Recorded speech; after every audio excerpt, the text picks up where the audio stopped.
grupito de colegas empezamos a luchar y a presentarnos en el colegio, presentando nuestra propuesta, la idea.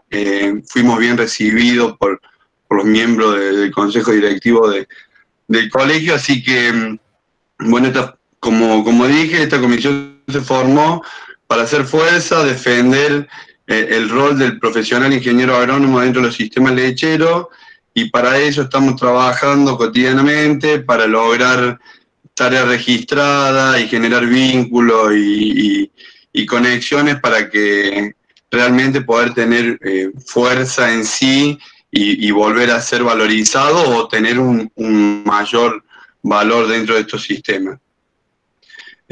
No quiero nombrar a cada uno de los miembros de la comisión para no olvidarme, pero bueno, Gonzalo, Mónica, Oscar, José, bueno, no me quiero olvidar de nadie, agradecerle a ellos, agradecer al colegio por una cuestión de siempre predispuesto para este tipo de eventos.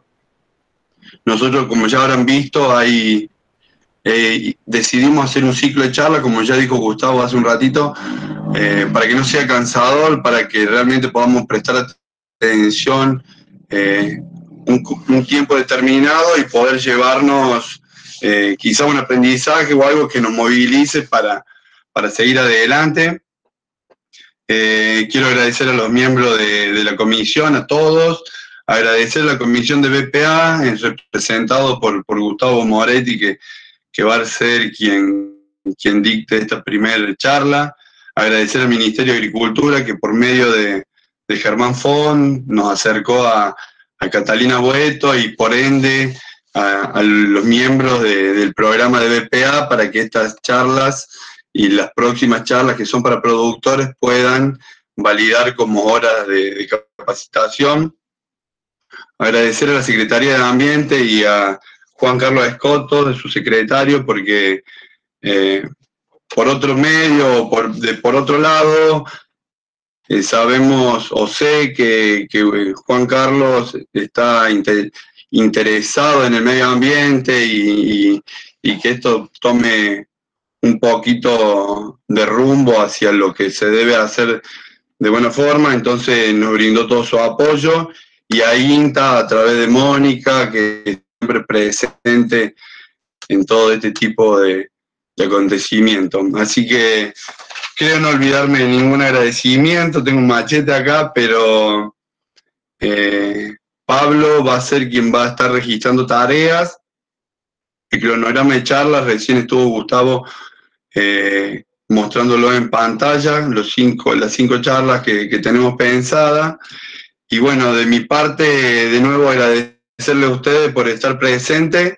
Esperamos que sea de su agrado, y lo dejo a Gustavo Moretti, que es el coordinador de la Comisión de Buenas Prácticas, para que se presente y dé comienzo a la charla. Muchísimas gracias.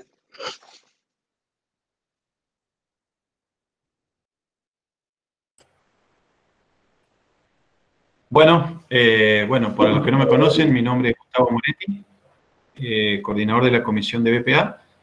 En realidad soy ingeniero agrónomo y trabajo en la actividad privada, como muchos de los que estamos en el Colegio de Agrónomos. Y un poco la idea es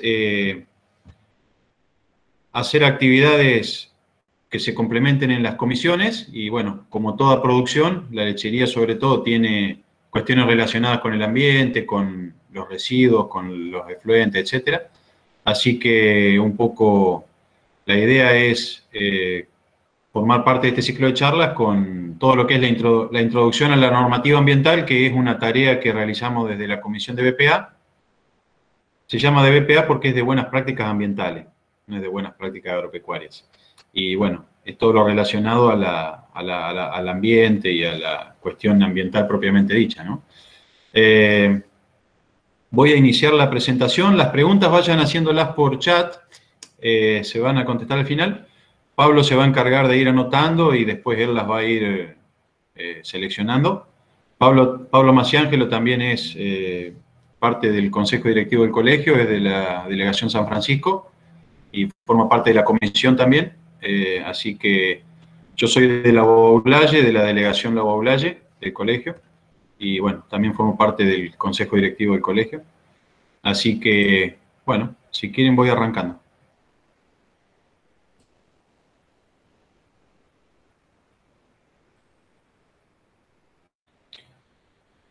Esta presentación en PDF va a estar disponible para después, como material de apoyo. La idea es hablar de normativa, no vamos a hablar de cuestiones técnicas, para eso hay otras charlas, así que va a ser dura, digamos, la presentación, pero hay algunas imágenes ilustrativas, digamos. La idea no es discutir cuestiones prácticas, sino legales o técnicas para avanzar en todo eso, ¿no? Bueno, como les decía, la comisión se creó en el año 2015 y surgió como o sea, en el Colegio de Agrónomos no había una impronta ambiental y se decidió crear esta comisión, sobre todo con la futura modificación de la normativa de vertido. Vieron la norma 415, que era la de recursos hídricos de la provincia de Córdoba, se estaba por modificar, que ahora es la 847/16, que es la normativa que rige toda la cuestión de los vertidos, ¿no? Todo lo que es efluentes y eso. Y bueno, por ejemplo, yo como profesional me encontraba en aquellos años trabajando con establecimientos que me di cuenta que no se podía aplicar efluente, que estaba prohibido. O sea, no había ninguna ley que me avale a mí como profesional. Había que hacer un tratamiento de los efluentes como para regar un repollo en el cinturón verde, porque esos eran los requerimientos que había. Entonces se modificó la normativa 847 y desde el Colegio de Ingenieros Agrónomos hicimos con un montón de miembros, que incluso hay en la charla de ahora, aportes para modificar la normativa de recursos hídricos y a su vez luego la resolución de 29 del 17, que fue un año siguiente, para la aplicación de los residuos pecuarios, ¿sí? Así que, bueno, esa es un poco la historia de la comisión. Desde la comisión organizamos cursos y todo lo que tiene que ver con lo relacionado a estas cuestiones, ya sea la jornada de residuos pecuarios junto con otras instituciones, la jornada de consultores ambientales con la FEPUC, que es la Federación de Profesionales Universitarios, y bueno, el curso de SIGPA que se va a dictar dentro de PROCO, dentro de un mes y pico se va a dictar el curso para directores técnicos de SIGPA. Así que bueno, un poco la idea es arrancar con la presentación. Díganme si se ve todo bien. ¿Está todo bien? ¿Sí? ¿Se está viendo la presentación del corazoncito? La idea es Sí, un poco... Gustavo, no, te decía, no está en modo presentación el Power porque te aparece ahí Ahí inicio, lo pongo. herramienta. Ahí lo pongo.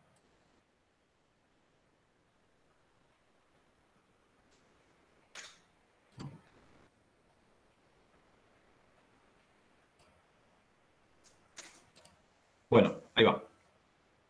Bueno, la idea es un poco describir lo que es el ambiente y todas las variables que podemos englobar en él. Obviamente lo productivo, en la actividad agropecuaria es una actividad netamente productiva.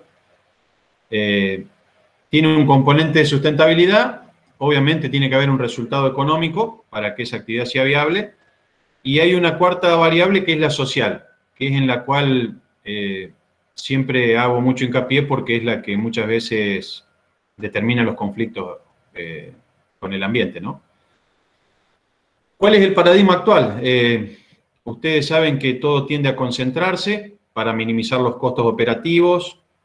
Obviamente uno al tener todo más cerca, más chiquito, puede controlar mejor los procesos, puede incluso brindar mayor confort animal, no necesariamente porque esté concentrado es más va en contra del confort. Eficientizamos mucho la cuestión de logística. Hoy en día no hay una limitación en traer alimentos a los predios, digo, se puede hacer silaje y traer, o sea que hay muchas cosas que hacen de que la producción tienda a concentrarse, ¿no? ¿Por qué es importante la intervención profesional en todas las cuestiones que tienen que ver sobre todo con el ambiente y con estas, como decía Pablo, tareas de producción, ¿no? En las cuestiones ambientales sobre todo hay que conocer o hay que ser idóneo en el tema para poder asesorar bien al productor. Muchas veces los profesionales sabemos mucho de producción, pero poco de cuestiones legales, entonces no asesoramos bien al productor y cuando hay un problema, bueno, obviamente hay que ponerse a estudiar todo de una, ¿no? Pero la idea es que haya esa componente de idoneidad que la tiene que tener el profesional, obviamente. La otra es que como profesionales somos los que garantizamos a la sociedad el cumplimiento. O sea, digo, cuando uno hace un plano de una casa, hay un arquitecto que firma y que garantiza ante la sociedad, ante quien sea, que ese edificio o esa casa está construida bajo ciertas normas que no... Bueno, lo mismo pasa con estas cuestiones ambientales, con el uso de fitosanitarios, bueno, la cuestión sanitaria, tiene que haber un veterinario que, digamos, la sociedad tiene que tener la garantía de que ese alimento fue producido bajo ciertas normas y los profesionales tenemos esa responsabilidad. No somos personas comunes, somos personas con una responsabilidad extra ante la sociedad, ¿sí? Todas las personas que tenemos un título universitario y una matrícula tenemos esa responsabilidad, sea la profesión que sea, ¿no? Bueno, obviamente la cuestión de honorarios y la ética profesional es importante a la hora de... Bueno, como les decía, yo todas las imágenes que voy a presentar son propias, o sea, son de trabajo, o sea, no cito la fuente, pero tampoco el lugar, por una cuestión de que muchas veces son trabajos complejos, pero son imágenes ilustrativas, ¿no? Bueno, lo que les decía, muchas de las producciones se sitúan acá debe haber 2.000 metros al casco urbano, y por lo que hablábamos, ¿no? Mejor logística, acceso a comunicaciones, acceso a la mano de obra. Terminamos siempre cerca de los centros poblados, y por ende hay mucho mayor probabilidad de que haya un conflicto ambiental, ¿no? O sea, esto es la ciudad de Río Cuarto, esto es una localidad de acá al sur. Bueno, como verán, hay muchos establecimientos. Esto es la ciudad de Córdoba. Hay muchos emprendimientos que están rodeados y bueno, lo que les decía, ¿no? O sea, hoy todo tiende a concentrarse y a multiplicarse en muy poca superficie la cantidad de efluentes, de excretas, cuestiones, ¿no? Esto, por ejemplo, es un tambo moderno, llamémosle, de los actuales, con cama caliente, y si ustedes se ponen a ver, acá hay 4 hectáreas. En 4 hectáreas hay, si hicieran el otro galpón, 700 vacas, ¿no? Y antes, para tener 700 vacas en un tambo, hacían falta con praderas, con pasturas, digamos. Hoy todo tiende a concentrarse y, por ende, tiende a maximizar o a que haya más probabilidad de que haya un impacto sobre el ambiente. Esa es la idea, ¿no? Bueno, ustedes saben que hoy en día no se limpian más los pisos con un escobillón y con una manguera. Digo, hay sistemas que manejan mucho volumen de agua, de efluentes. Y bueno, un poco la idea es explicar cuáles son las normativas que se ven implicadas en la producción, llamémosle lechera, pero esto aplica para casi todas las producciones, ¿sí? Bueno, obviamente, para cumplir con todo esto que hablábamos, la ética es lo primero, digamos, como ciudadanos tenemos que tener un respeto por el ambiente, como profesionales también.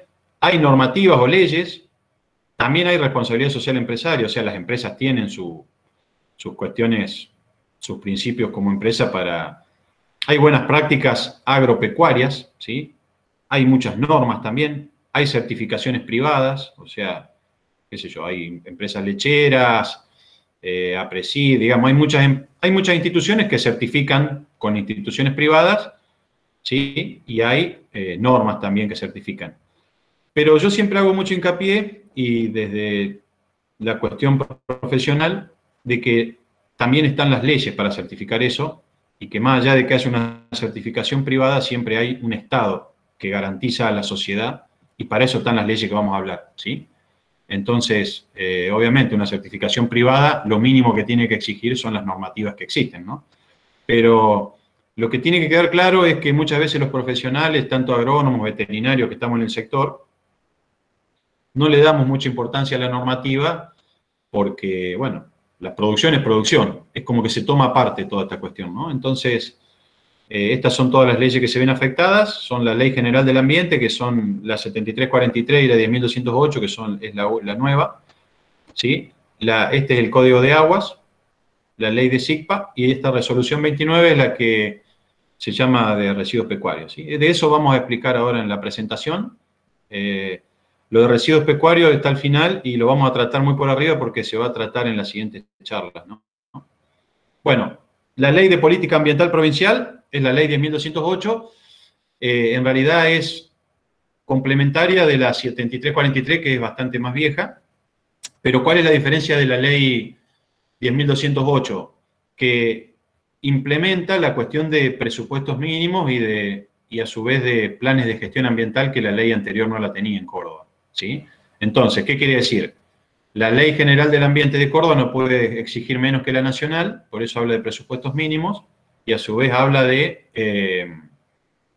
todo lo que es audiencia pública y planes de gestión ambiental, que son cosas nuevas que no tenía la ley anterior de Córdoba, ¿sí? La Ley General del Ambiente tiene dos anexos, ¿sí? El anexo 2, que están las actividades que se consideran sujetas a posible evaluación de impacto ambiental. O sea, el organismo de aplicación, que sería la Secretaría de Ambiente, decide si esa actividad necesita o no evaluación de impacto ambiental. Nosotros tenemos la obligación de presentar un aviso de proyecto, ¿sí? O sea, vamos a hacer esta actividad, este tambo, esta producción. Estos son los componentes que se produce, estos son los residuos generados, y después la Secretaría de Ambiente decide si hay que avanzar un paso más, que sería todo lo que es el anexo 1, en la cual hay que hacer una evaluación del impacto propiamente dicha y una audiencia pública. Ustedes saben que la audiencia pública, en el caso sobre todo de las actividades cerca de centros urbanos, es muy importante para evitar algunas cuestiones que tienen que ver con los conflictos de proximidad y todo eso. Así que, bueno, esta sería la ley 10.208, que es la ley de política ambiental provincial. La ley del ambiente tiene como la evaluación de impacto ambiental se puede distinguir de tres formas: o como una auditoría de cumplimiento, que sería cuando ya un proyecto está en marcha, yo no puedo evaluar el impacto, ya tengo que hacer una auditoría de cumplimiento, ¿sí? El aviso de proyecto es cuando un proyecto no se hizo. O sea, yo aviso que voy a hacer tal proyecto, pero no puedo medir los impactos porque todavía no funciona. Y el estudio de impacto ambiental es ya un estudio completo de los impactos que voy a causar, pero obviamente no lo puedo medir muchas veces porque no está todavía en ejecución. Eso se hace ya con las auditorías de cumplimiento. Pero son todos términos que implican lo mismo, ¿sí? Por eso lo aclaro en esta filmina, para que ustedes a veces van a escuchar, hay que hacer una auditoría, hay que hacer un aviso de proyecto o un estudio de impacto. Está todo muy relacionado, ¿sí? Entonces, como les decía, aviso de proyecto, estudio de impacto y auditoría ambiental, ¿sí? Como explotaciones intensivas, todo lo que es explotaciones intensivas de animales están incorporados en el anexo 2, o sea, están sujetos a aviso de proyecto. Yo tengo que avisar lo que voy a hacer y después la Secretaría definirá, de acuerdo a la magnitud del proyecto y a las variables que se manejen, si corresponde o no la presentación de un estudio de impacto ambiental. Como les decía, la ley 10.208 incorpora lo que son los planes de gestión, que están, el decreto 247 del año 2015 de esta ley, de la ley 10.208, es la que incorpora los planes de gestión ambiental, ¿sí? ¿Y cuál es la idea del plan de gestión ambiental? Bueno, es crear un procedimiento que permita seguir todos los pasos del proyecto para evitar, como dice ahí, los daños al ambiente. Entonces tenemos que elaborar un plan de protección ambiental, un plan de contingencias ambientales, ¿sí? Las auditorías propiamente dichas, o sea, cómo voy a medir las variables para ver si todo va bien, y obviamente un plan de abandono para el día que yo abandone la actividad, que no quede un pasivo ambiental, ¿sí? En las actividades agropecuarias no es muy... Siempre esto aplica más a actividades industriales, pero está claro que la ley es para todos, ¿no? Bueno, yo algunas filminas las voy a pasar rápido, después ustedes lo van a tener esto disponible, así no me detengo mucho. Cómo está compuesta una auditoría de un plan de gestión, ¿sí? La idea es certificar cada etapa del proceso, cómo se está cumpliendo y si los parámetros que nosotros presupuestamos se están cumpliendo, ¿no? El decreto 248 habla de sistemas de gestión ambiental, que es una estructura que tiene que tener la empresa para que se cumpla todo lo que yo como consultor ambiental he propuesto para que se cumpla la normativa. Y ahora vamos a entrar a otra normativa, que ya es el Código de Agua, ¿sí? Y el decreto 847 es como el que regula o formaliza el Código de Aguas, y se llama estándares de vertido, estándares y normas sobre vertidos para la preservación del recurso hídrico de Córdoba. Ese es el decreto 847, que antes era el famoso 415 que se nombraba, ¿no? Hoy en día se maneja por medio del APRI, que es la Administración Provincial de Recursos Hídricos. Y bueno, cuando hablamos de recurso hídrico, quizás sea uno de los impactos más importantes en todos los proyectos de todo tipo, ¿no? Agropecuarios o no. Y es porque se considera que el agua subterránea es un patrimonio de la provincia y de todos los ciudadanos, no del productor que está ahí o de la industria que está radicada ahí, sino que es algo mucho más complejo. Entonces está bueno diferenciar el uso del agua en 4 etapas, ¿sí? La extracción propiamente dicha, de dónde yo extraigo el agua, cómo la extraigo y qué cantidad. Obviamente las cuestiones de consumo animal, que tienen que ver más con la eficiencia del proceso. Nosotros como profesionales muchas veces intervenimos en la cuestión del uso del agua. ¿Qué efluente generamos o qué hacemos con ese agua que sacamos limpia? Porque es un agua limpia que la ensuciamos, ¿sí? La ensuciamos y pasa a ser un efluente, que va a tener una característica. ¿Y qué hacemos con ese efluente? Que es la disposición final, ¿no? Entonces, bueno, acá hay un poco una descripción de cada etapa. ¿Por qué lo digo? Porque nosotros no podemos hacer un pozo y sacar todo el agua que queremos, y menos si estamos extrayendo de napas que son acuíferos confinados, ¿sí? Por eso acá está importante recalcado esto, que tiene que haber la intervención de un geólogo para garantizar que está todo en regla, y esa perforación tiene que estar registrada en recursos hídricos, ¿no? Muchas de las tareas ambientales son interdisciplinarias, por lo tanto van a ver que tiene que haber intervención de otros profesionales, ¿sí? El consumo de agua era lo que hablaba yo. Digo, acá hay muchas cosas que las podemos manejar. O sea, nosotros como profesionales y como productores, nadie quiere tener una bomba prendida todo el día, ni generar más efluente del necesario, por lo tanto ahí es donde uno hace ajustes. Y acá es donde interviene también lo de la eficiencia del uso del agua, y yo siempre hago mucho hincapié en colectar agua de los techos, cuestiones que tienen que ver con minimizar el manejo de agua, ¿no? Y obviamente darle un segundo uso al agua también, para que ese efluente tenga un segundo uso y que no se tire a un bajo o a una cuestión. Entonces acá hablamos del efluente propiamente dicho, que en este caso en un tambo ustedes saben que la mayoría es para todo lo que es lavado y todo lo que es el sistema de ordeño. En los tambos modernos se hace todo lo que es limpieza de pisos con corrientes de agua, con flushing, que ahora después lo vamos a ver, pero que en el fondo es también lo que se hacía antes con la manguerita y el escobillón, ¿no? O sea, el escurridor. Todo lo que tiene que ver con el tratamiento de efluentes y con la disposición final, tiene que haber intervención de un ingeniero agrónomo. ¿Para qué? Para decidir qué se hace con ese efluente, ¿no? O sea, como nosotros le vamos a dar un uso agronómico, tiene que haber un profesional de la agronomía. Pero a su vez tiene que haber un ingeniero civil. ¿Por qué? Porque yo no puedo dibujar un plano. O sea, tiene que haber alguien que certifique ante la sociedad que esos efluentes o esas instalaciones tienen un formato que impide que ese efluente vaya a un lugar que no corresponda. Bueno, me van a entender seguramente. Y eso solamente lo puede hacer un ingeniero civil, que es el que está habilitado para hacer planos y proyectos de obra, ¿no? Bueno, en síntesis, lo que tenemos que obtener desde esta normativa es la autorización de vertido. ¿Qué quiere decir? Que yo le garantizo al Estado provincial y a la sociedad que el agua que yo extraigo y la estoy ensuciando para un uso, ¿sí? En este caso sería producir leche, no la estoy devolviendo contaminada o no estoy contaminando ningún acuífero, ¿sí? Eso significaría la autorización de vertido. ¿Está claro? Bueno, ¿qué pasa? Esta normativa nos habla de uso agronómico, que es lo que yo les decía que se agregó a esta nueva parte de la ley, que es la moderna, en la cual permite el uso agronómico. Antes había que cumplir con normas tan estrictas que eran para regar un cinturón verde de hortícola y bueno, obviamente muchas veces es muy difícil llegar a esos parámetros de una producción de cerdos o de un tambo. Y más cuando nosotros queremos usarlo como aporte de nutrientes. No nos sirve transformar todo, degradar todo a agua limpia porque nosotros queremos que esos nutrientes estén disponibles. Entonces, la normativa en un capítulo habla de los estándares tecnológicos, ¿sí?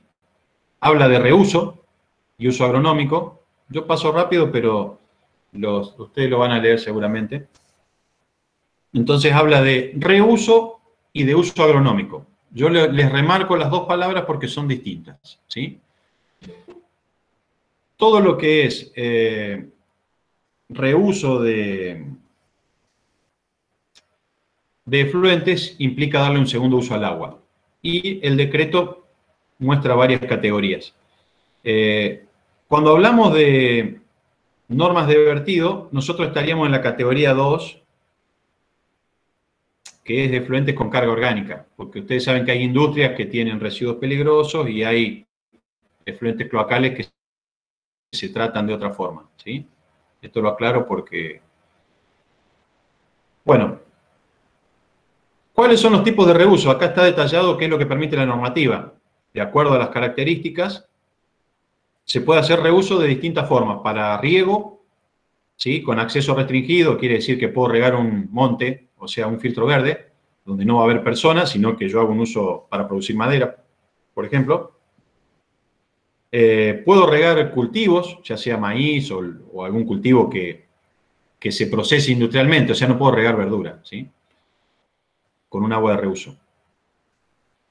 Y también podemos hacer para reuso en construcción, por ejemplo, para todo lo que es riego para obras civiles o para cuestiones. Uso recreativo, lo puedo usar para lugares donde una laguna o un filtro verde, un humedal. Bueno, son los distintos usos que permite, ¿sí? Acá están los estándares. Como ustedes ven, nos exige una DBO menor a 30. Entonces es muy difícil llegar a estos parámetros para hacer reuso, ¿sí? Pero está aclarado esto porque muchas veces hay formas de llegar y se puede hacer un riego, un filtro verde, por ejemplo. Lo que les tiene que quedar claro, la normativa tiene 3 distinciones. Riego es extraer agua de un acuífero y usarla para regar, ¿sí? Yo puedo regar lo que quiero, hortícola, maíz, un círculo de riego o por surco. Reuso es darle un segundo uso a un agua que yo la usé en un proceso. Es lo que les mostré recién. Exige parámetros menos exigentes, o sea, es agua más sucia que la de riego, obviamente, la de riego es agua pura. Y el uso agronómico es otra cosa totalmente distinta. Es usar el efluente como vehículo de los nutrientes, ¿sí? Entonces yo no aplico una lámina. Yo en el riego y en el reuso aplico una lámina de riego, ¿sí? ¿Por qué? Porque yo tengo que hacer un balance hídrico ahí. En el uso agronómico no hago riego, o sea, yo no hago una suplementación hídrica o no agrego agua para cubrir un déficit hídrico. Agrego nutrientes para cubrir un déficit nutricional. ¿Está claro? Son 3 cosas distintas. Y cuando hablamos de uso agronómico, la normativa aclara bien, ¿sí? Habla de un balance de nitrógeno, un riesgo de salinización y, obviamente, todo eso tiene que estar avalado por un agrónomo, ¿sí? La profesión nuestra es la más indicada. Bueno, obviamente, para hacer un manejo correcto de todos estos recursos hídricos o de efluentes, hay que hacer instalaciones ambientales, ¿sí? Cuando me hablo de instalaciones ambientales, son instalaciones ambientales. Muchas veces estamos acostumbrados a las lagunas cavadas en el suelo, bueno, todo eso requiere cierta obra civil, llamámosle, y obviamente movimiento de suelo, ¿no? Acá ven, por ejemplo, esto es una laguna hecha sobre el nivel del suelo. Esta es una laguna próxima a impermeabilizar, ¿sí? La geomembrana es el mecanismo más utilizado porque es el más seguro para evitar todo lo que es contaminación de los acuíferos. Y bueno, es parte de lo que le hablo de las instalaciones ambientales, ¿no? Entonces, cuando hablábamos de los paradigmas actuales, nos encontramos con que estamos produciendo en grandes cantidades, ya sea tambos o criaderos de cerdo, y muchas veces no tomamos los recaudos para manejar el efluente. O sea, lo último que se piensa es en el manejo de los efluentes y, como decía el ingeniero Torre, es plata. Pero claro, para gestionar ese dinero que implica ese nutriente, hace falta más plata. Y muchas veces es parte de un capital, de un circulante que tenemos que sacar porque no hay una línea de crédito para instalaciones ambientales, digamos, no hay muchas facilidades para invertir. Y, por ejemplo, este criadero de cerdos se hizo una remediación, ¿tá? Esta es la misma foto, ¿sí? Esto era lo que había y ahora está esto, ¿sí? Se hizo una remediación de las lagunas, esto ahora pasa a impermeabilizarse y obviamente todo esto es dinero, ¿sí? Muchos millones de pesos. Pero no hay muchas opciones, ¿sí? ¿Qué pasa? Muchas de las producciones animales no están reguladas estrictamente por ninguna ley, ¿sí? Y como yo les decía, el paradigma actual hace que nos vayamos acercando a los centros poblados y eso implica conflictos.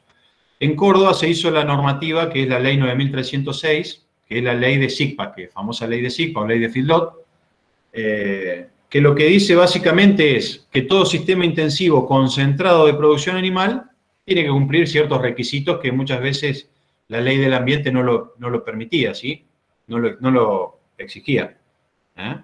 Entonces, paso esto rápido porque ya lo mostré, pero dice, entiéndese por sistemas intensivos concentrados de producción animal, los procedimientos o actividades destinadas a la producción y sus productos, incluyendo animales acuáticos, desarrollados en alimentos donde establecimientos donde los alimentos son suministrados directamente al animal en confinamiento.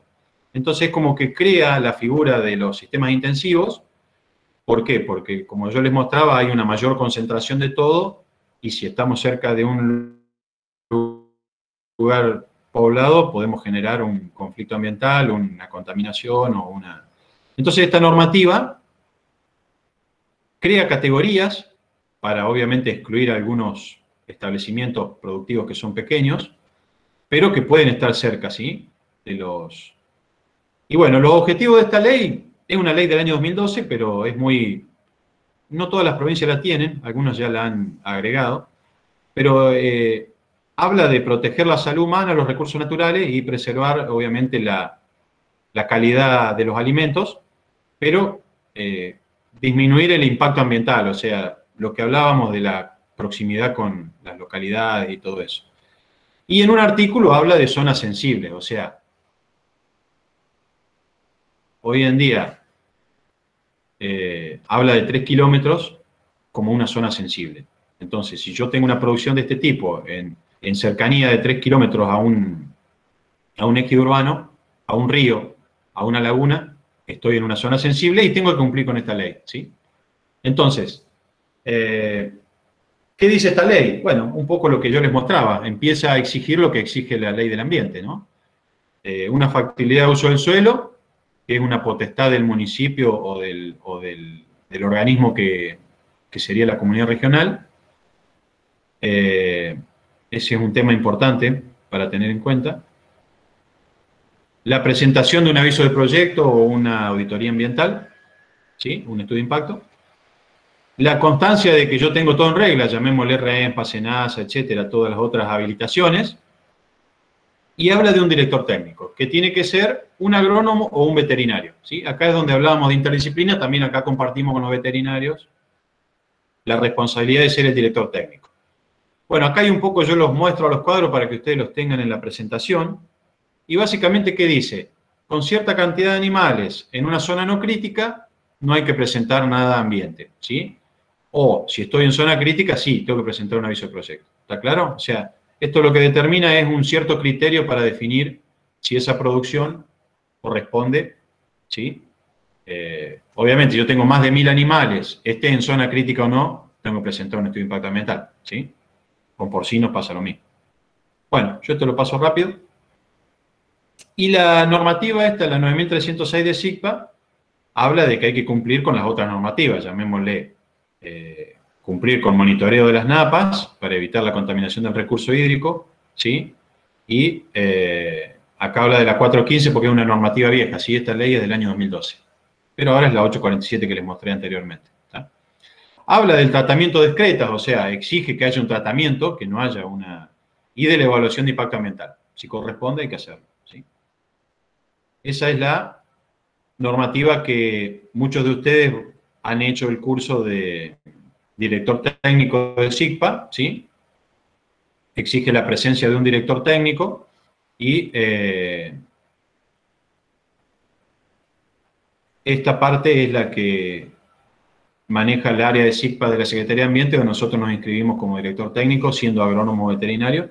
¿Y cuál es la función del director técnico? La función de un director técnico es corroborar que se está cumpliendo con la normativa referente a lo sanitario, a lo que es el manejo sanitario, todo lo que es el manejo ambiental. Obviamente, no necesariamente nosotros tenemos que ser el consultor ambiental. Seguramente el establecimiento tiene su asesor ambiental y nosotros como director técnico tenemos que cumplir que eso se, corroborar que eso se cumpla y si no, hacerlo, a exigir que se haga. ¿Tá? Esa es un poco la lógica del director técnico. La resolución 29.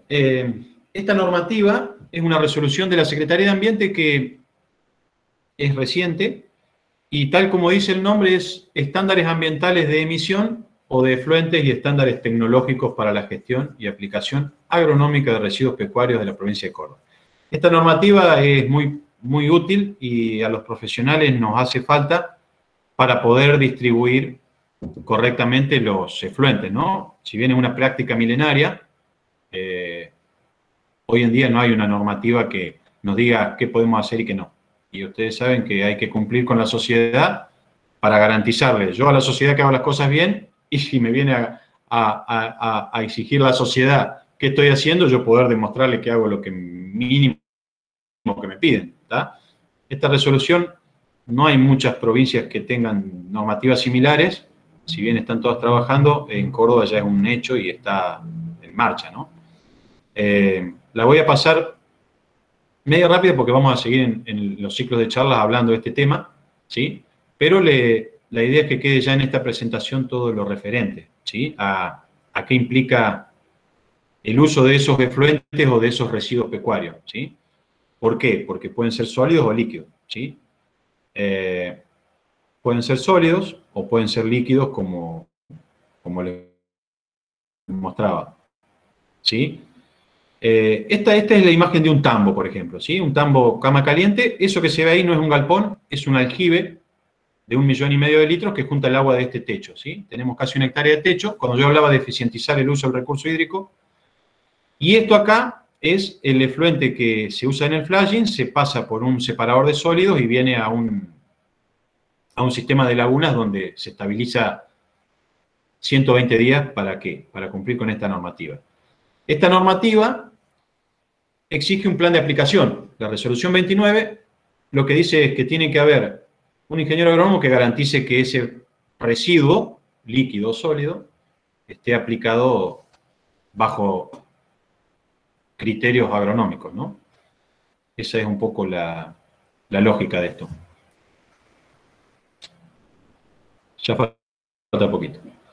Entonces, el plan de aplicación es un protocolo que establece contenidos mínimos para el correcto funcionamiento del sistema suelo, ¿sí? Recuerden que acá el cuerpo receptor es el suelo. Es lo que cambió la normativa de recursos hídricos nueva, la 847 del 16. Incorporó al suelo como cuerpo receptor que no existía.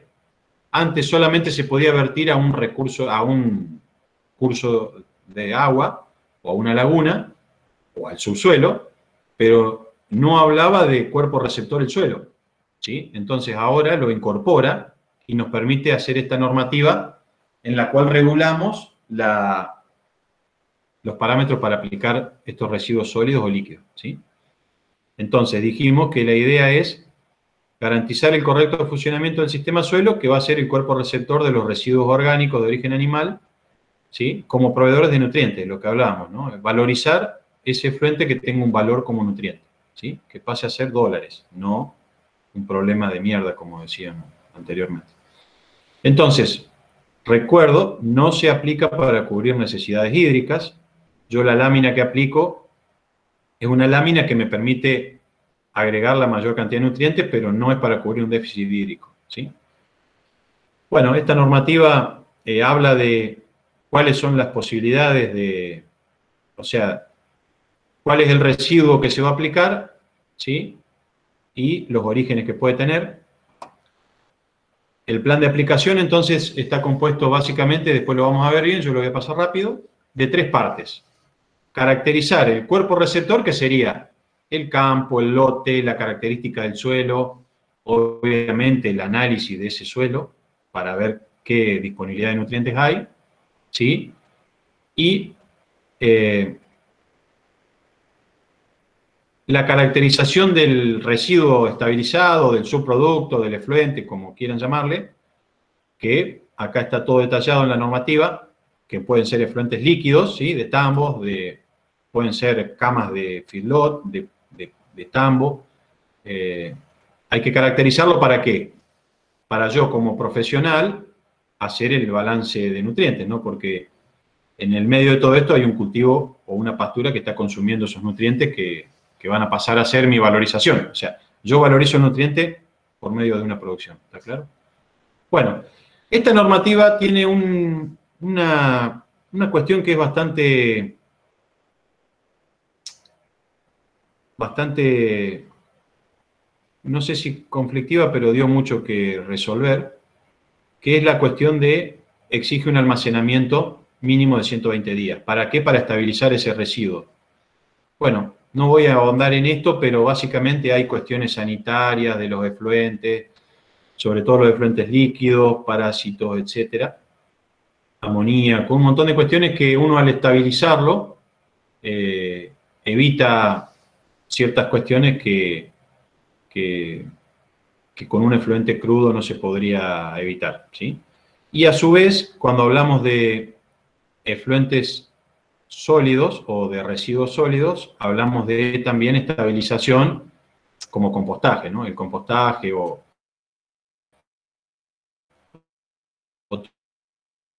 todo lo que tiene que ver con la inocuidad también de ese residuo. Entonces habla de estabilización y los métodos serían el lagunaje o lo que es 120 días para los líquidos y el proceso de compostaje o solarización para los sólidos, ¿sí?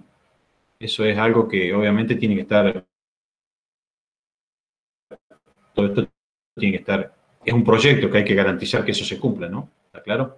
Bueno, tiene restricciones la normativa, son restricciones que son obvias, cuestiones que tienen que ver con nivel freático, no voy a ponerme a aplicar residuos pecuarios o hacer un plan de aplicación pegado a un río. Bueno, habla de los lugares de captación de agua potable, lugares con mucha pendiente, ¿sí? En áreas con pendiente, que yo sé que hay corridas de agua, obviamente no voy a ponerme... Pero son cuestiones que agronómicamente se pueden resolver y justificar. El tema está en que tiene esas advertencias, ¿sí? Está claro eso. Y también habla de todo lo que tiene que ver con SENASA. Ustedes saben que todo lo que es cama de pollo y algunas cuestiones, si los establecimientos no están habilitados, no podemos hacer ningún movimiento de estos residuos o de estos efluentes, porque podemos estar haciendo algún traspase de algún problema sanitario, ¿sí? La normativa permite la donación, ¿sí? ¿Qué implica? Que si yo no lo puedo usar porque no tengo espacio o porque no me sirve, se lo puedo donar a mi vecino o a quien sea para que él le dé un uso agronómico, ¿sí? Esa es una característica de esta normativa que también es muy buena para avanzar en esto, ¿sí? Claro que desde la época de los incas se usaba el guano para fertilizar, o sea que no... Cuando hablamos de compostaje, porque muchas veces también cuando se habla de residuos sólidos se habla de hacer una pila y después se tira. Entonces también acá hay una cuestión profesional que tiene que ver con el compostaje. Digo, hacer esta estabilización es una tarea profesional también y tiene que haber intervención. No es simplemente hacer una montaña de residuos, para no decir de mierda, y tirarla después cuando venga la máquina, ¿sí? O sea, la idea es, incluso se le puede dar un valor agregado para viveros, para procesos, para mejorar lotes con problemas de, que yo, hay lotes que están con mucha degradación del horizonte A, donde yo puedo aportar con estos residuos sólidos mucha materia orgánica y darle estabilidad, ¿no? Por ejemplo, esto es lo que sale de un separador de sólidos en un criadero de cerdos en 3 meses, 4 meses. Para que ustedes se den una idea, todo esto estaría dentro de las lagunas, ¿sí? Un criadero de 1000 madres. Esto es lo que yo les mencionaba, de los residuos sólidos, todo lo que es el compostaje, el volteado de pilas, ¿sí? Realmente el compostaje es un proceso que... Otra cosa importante, más allá de la normativa y de todo lo que podemos hablar en esta charla de intervención profesional, está claro que se siguen vendiendo estiércoleras y equipos de aplicación y que todo el mundo aplica. O sea, hoy hay una... No es que haya una falta de intervención profesional.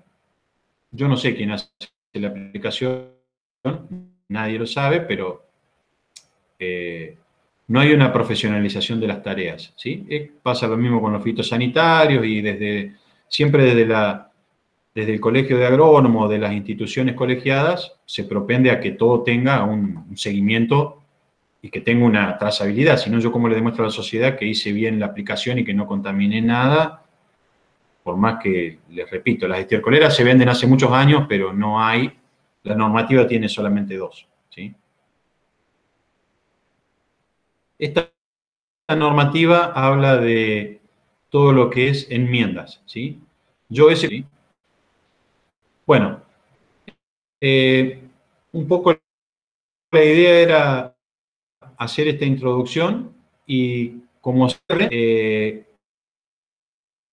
¿cuáles son los desafíos que tenemos en la gestión ambiental? ¿Sí? Digo, como profesionales de la gestión ambiental, no todos tenemos que ser el productor, el veterinario, o sea, es un trabajo interdisciplinario. Hay una serie de cuestiones que las quiero resaltar, y es la necesidad de jerarquizar todas las tareas ambientales. Jerarquizar significa darle más importancia o que por lo menos haya una trazabilidad o que todos tengamos que cumplir la normativa, ¿sí? Muchas veces me pasa que uno va al establecimiento y dice, ¿por qué si el de al lado no lo hace, yo lo tengo que hacer? Bueno, son cuestiones que tienen que ver con un poco eso, ¿no? Otro tema es, que es parte de esta interacción con la Comisión de Lechería, que nos capacitemos como profesionales. Muchas veces no sabemos qué dicen las normativas, porque nos interesa solamente producir. Tenemos la mente en la producción, y bueno, si bien nosotros no tenemos que saber todo, tenemos que saber que esto lo tiene que hacer alguien, y si no hace falta que nos pongamos a estudiarlo, llamamos a un profesional, pero no desconocer que a la persona que estamos asesorando la debemos asesorar que tiene que cumplir con las normas ambientales, ¿sí? Lo que les decía, hoy en día no hay líneas de crédito específicas para equipamiento ambiental. Hoy en día es mucho dinero el equipamiento ambiental, la geomembrana, el movimiento de suelos, digamos, ¿sí? Otra cuestión importante, ustedes saben que si compran urea y fosfato diamónico pueden descontarlo de ganancia. Bueno, todo este manejo no lo podemos descontar de ningún lado ni nos reconocen las prácticas. Digo, los ministerios de producción deberían también ponerse las pilas con esto y empezar a premiar a las personas que hacemos reciclado de agua, reciclado de nutrientes, ¿sí? La circularidad famosa, muchas veces no hay un incentivo hacia eso, termina siendo como una obligación. Y bueno, creo que eso se debe reconocer. Y les repito, ustedes invierten en equipamiento ambiental, hacen un manejo racional ustedes se van a ver beneficiados porque están dándole un valor a ese residuo pecuario. Pero la AFIP no les reconoce nada, o sea, digo, no hay... es más fácil comprar un camión de fertilizante que... Pero bueno, esto lo aclaro porque es un tema que como profesional tampoco lo tenemos que dejar de ver. Lo debemos exigir, incluso como Colegio de Ingenieros Agrónomos, que haya esto, ¿no? Y después hay algunas normativas que también deberían ser un poco más flexibles a las producciones pecuarias, ¿sí? Bueno, esto es una reflexión muy para los profesionales, y es que los profesionales tenemos que entender la complejidad, ¿sí? No todo se trata del lote, la materia orgánica y los litros de leche o lo que sea en este caso, sino que tenemos que entender que hay algo más complejo que excede lo predial que tiene que ver con lo ambiente, el ambiental, y muchas veces eso nos implica actuar en consecuencia y después tenemos problemas, ¿sí? Entonces, es importante entender que hace falta profesionales más conscientes de la multiplicidad de interacciones que hay y obviamente de la multidisciplina en lo que es lo ambiental y la producción agropecuaria también, porque a la larga, cuando vos te pones a ver atrás de un tambo, hay muchas profesiones y muchas, hay contadores, hay veterinarios, agrónomos, consultores ambientales, bueno, esa es un poco la reflexión que les quería dejar. Y bueno, para demostrar la sustentabilidad, debe haber una intervención profesional, ¿sí? ¿Está claro? O sea, nadie puede garantizar que sea segura, por lo tanto, en la gestión ambiental tiene que haber intervención profesional también, ¿sí?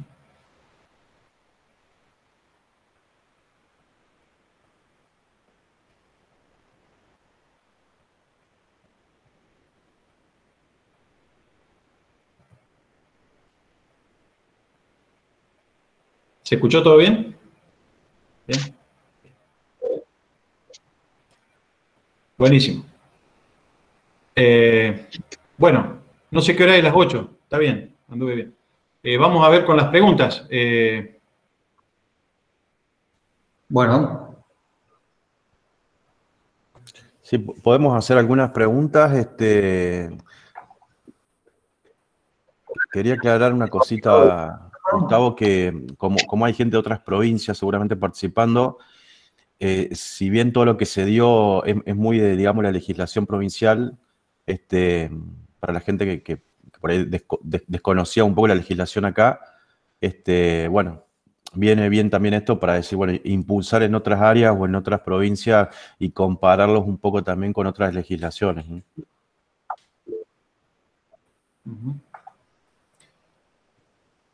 Sí, incluso la provincia de Córdoba. bien,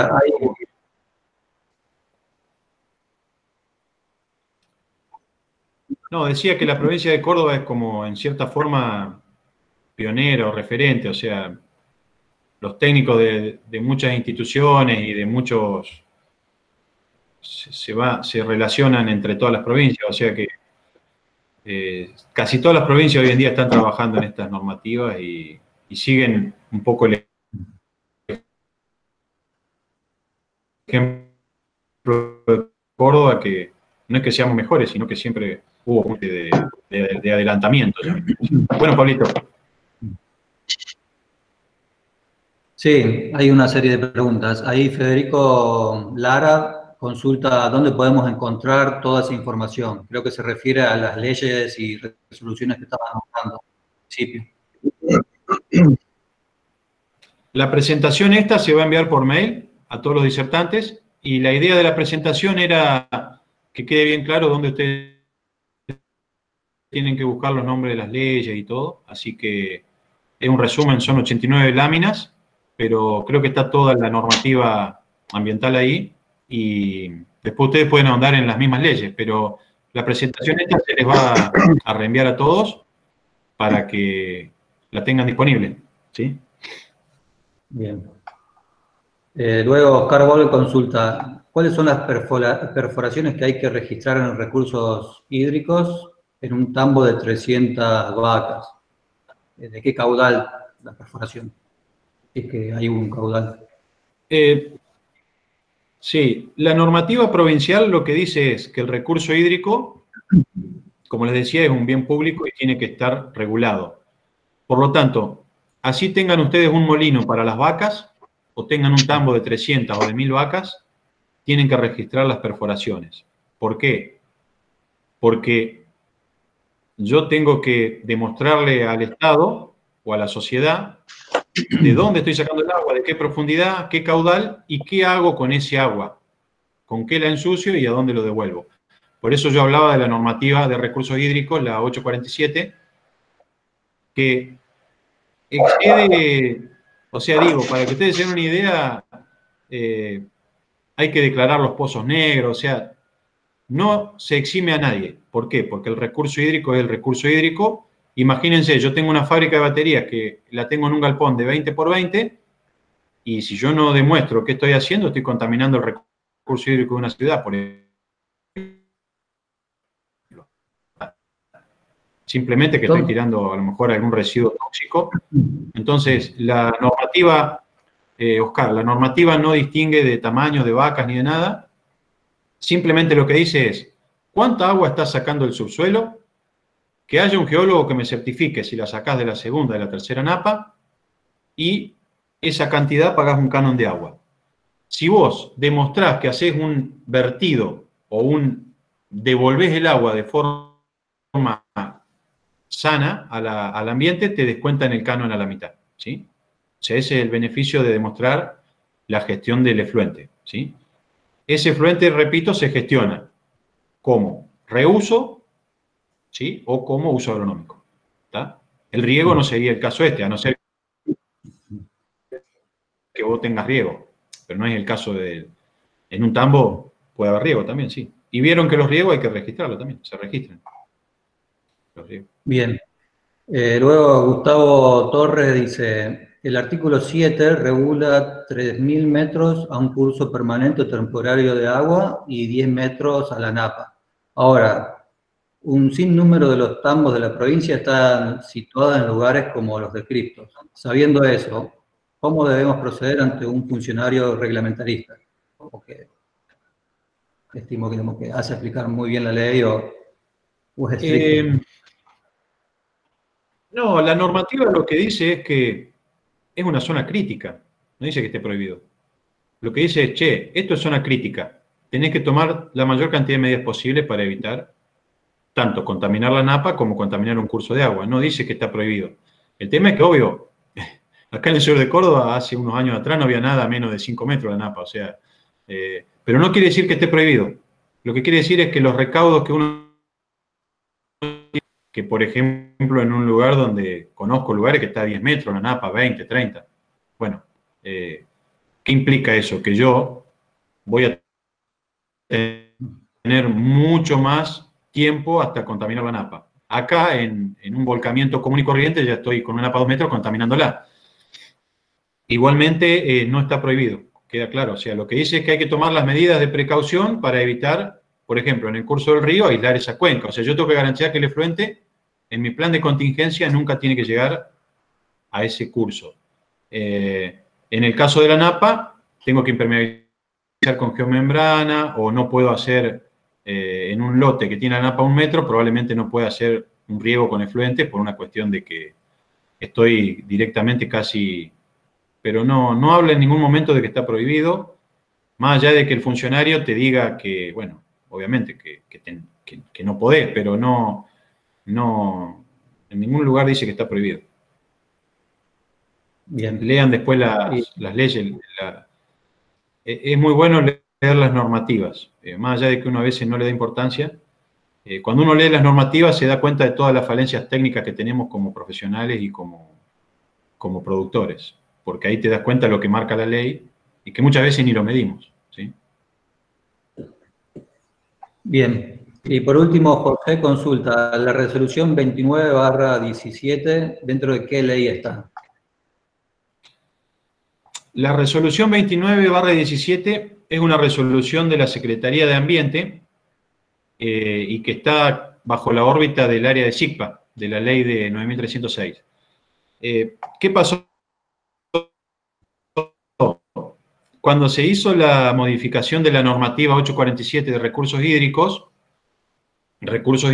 pudo legislar sobre que el agua de reuso o de efluente podía ir a un cuerpo receptor que sea el suelo. Pero no puede legislar sobre residuos sólidos, digo, una cama de pollo, una cama caliente, un residuo sólido, el recurso hídrico no tiene nada que ver. Entonces, ¿qué se hizo? Para no hacer el decreto reglamentario de una normativa que después iba a ver que se hizo directamente la resolución 29 que depende de ambiente y es la que regula el uso de los líquidos y de los sólidos, ¿está claro? Entonces, desde la Secretaría de Ambiente del área de SICPA se habilita al uso de estos residuos pecuarios, ¿sí? Habilitados por la normativa 847 y obviamente por esta resolución. Por eso no es una ley, no, es una resolución de la Secretaría de Ambiente, ¿está? ¿Está claro? ¿Quedó claro? La resolución 29 del 17. Perfecto. Gustavo, no hay más preguntas. No sé si a alguno le quedó alguna pendiente, la quiere formular ahora. O si no, bueno, ya iría cerrando con lo que vos quieras, Gustavo. No, bueno, les repito, la idea era no hacerla pesada la charla. Está el material disponible luego para que lo tengan a mano. Y bueno, la idea era hacer una introducción a las normativas porque es un tema duro, como les decía, y muchas veces no se presta uno, y además en otros ámbitos esto no se, o sea, uno cuando va a una charla no se habla de esto, se habla de producción, entonces creo que desde el colegio como profesionales tenemos la obligación de difundir esto, porque además somos nosotros los que después vamos a quedar implicados en una falta, ¿o no? Así que creo que para mí estaba fantástico, o sea, estuvo bien, no sé el resto qué opina, pero la idea era no hacerla más pesada que esto. Federico. Sí, Federico. Sí, no, de acuerdo con vos, Gustavo. Lástima que tuvo que venir esta pandemia para darnos cuenta esta herramienta que tenemos. Y de verdad que celebro que esta y las que vendrán, ¿no es cierto? Para todo este tema de gestión, que es un tema muy pendiente entre los colegas. Yo creo que toda la razón y es importante tener que empezar a divulgarlo a esto y hacerlo llevar incluso a otros medios como medio educativo, universidad y escuelas técnicas. Habría que empezar también a divulgar esto, ¿no? Este tema. A ver, no conocer cada normativa, pero sí explicar que hay normativa y que estamos bastante desconectados de ese tema. Pablo, el coordinador. No, me parece bárbaro. Tal cual dijiste, Gustavo, la idea era que no sea pesada, poder interactuar entre las comisiones del colegio, mostrarnos lo que por ahí desde la comisión de lechería, siempre, o como profesionales, siempre, como dijiste, vemos la parte productiva. Me pareció bárbaro lo que comentaste, el material va a ser reenviado a todos. Y bueno, la próxima charla ya seguramente va a haber una cuestión más técnica, la próxima charla de acá a 15 días, va a haber, digamos, se va a seguir hablando algo de este marco legal, pero resumiendo, y se va a hablar sobre la intervención profesional en la gestión de residuos pecuarios. Va a ser un poquito más técnica. Seguimos charlando entre profesionales, y bueno, desde ya, de mi parte y de parte de la comisión, no sé si alguno otro quiere opinar, agradecerte, Gustavo, y agradecer a todos los participantes, porque creemos que está bueno de que nos capacitemos y que como profesión y profesión en todos estos sistemas lecheros, pero bueno, es seguir trabajando para adelante, y con el fin que comentamos en un principio, de valorizar cada vez más nuestra profesión.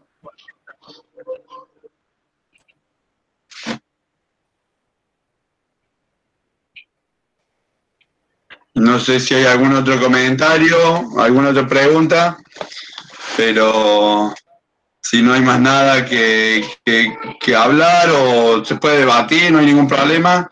Si no hay más nada, lo dejamos libre, que vayan a cenar tranquilos, y nos vemos y los invitamos para la próxima charla.